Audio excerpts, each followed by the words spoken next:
nice or yung maraming, yung talagang the one that holds the family together is the mother. Diba? So, ganun naman yata talaga, ang ina, diba? Bilang hindi ako ina. Napaka-follow up question. Bilang napakabata po ng inyong age, para maging ina ng siyam na anak sa movie, paano niyo po hinandle yung Nag-workshop ako para dyan. Nag-workshop ako talaga. Meron akong coach na habang nag-shooting, meron nag-chuchu sa akin, oh, diba, ganito, ganito. Kasi kung ako, yung kada reaction ko, malaki, lumalaki yung gumagalaw yung buong face ko, yung mga nanay, di ba, kalmado lang sila, relax lang sila. So, yun ang mga kailangan kong gawin talaga. Nag-workshop ako talaga. Tsaka nung, ni-request niya talaga at pinilit na sa amin kahit lumaki yung budget. Oo. Nung ako nag-produce, meron ako. Doon i-shoot sa Osamis talaga yung... Yes. Nag-shoot kami sa Osamis. Yung libing, yung mga eksena na, for example, yung libing ni Ongko, yung character ni Robin, doon talaga namin siya shoot. Tapos ang mga kasama ko doon, yung mga anak, yung mga naiwan na anak. So you can just imagine how heavy the scene was.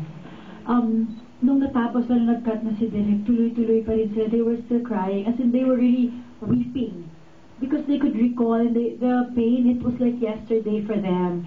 So, siguro para sa akin, nakatulong rin yun na madala ako dun sa emosyon na kailangan dahil kasama ko yung mga tunay na mga anak.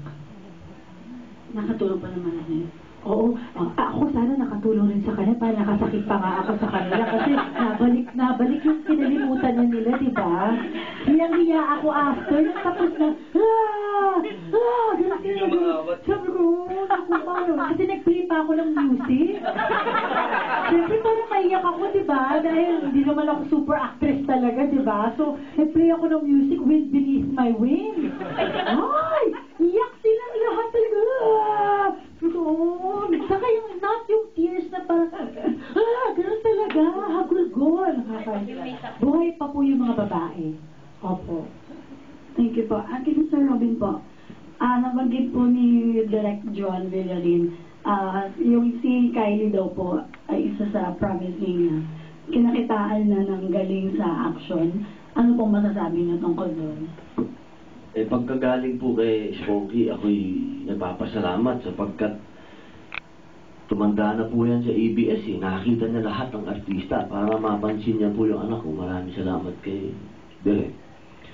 At sisiguraduhin ko naman po na pagka nabigyan ng break yung anak ko na bilang action star, hindi po ako mapapahiya. Dahil magmula po yan bata.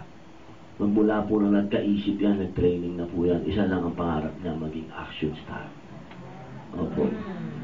Kaya kung sino man po ang magtitiwala sa anak ko, huwag lamang kung pupukawin ng pag-ibig yun. Marami talaga na sigurado. Birthday ko ngayon, birthday ni Kyle ngayon. Salamat po. 21.